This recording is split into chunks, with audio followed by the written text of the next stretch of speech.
Hello, taco lovers. We've all seen the self-help gurus telling us to practice Ikebana, the traditional Japanese art of flower arrangement, to find inner peace. They tell us that cutting a flower stem at a precisely 45-degree angle will help cure our burnout. But let's be honest, for most of us juggling work, kids, or aging parents, trying to find perfection in a vase isn't peaceful. It's another chore to add to our to-do list. It's wellness turned into homework.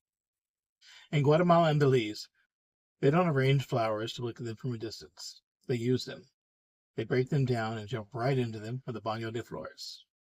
A flower bath isn't about geometric symmetry or rigid rules. It's a sensory reset.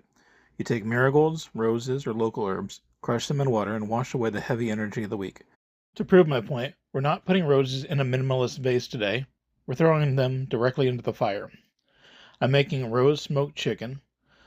First, we poach the chicken in a broth of 2 cups of water, 1 teaspoon Worcestershire sauce, and a quarter teaspoon of ginger for 20 minutes.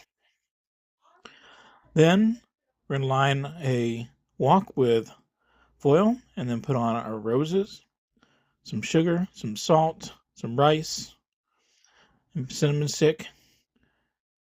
We're going to heat that up to medium and let the smoke sizzle and cook the chicken a little further. You see it turns nice and brown. Looks really great. Has a nice floral scent. This taco is the culinary equivalent of Baño de Flores.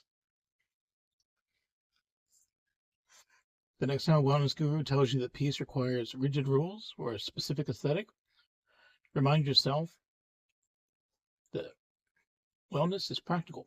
Peace is not about a trying to arrange your life perfectly. So just lay back and enjoy the bath.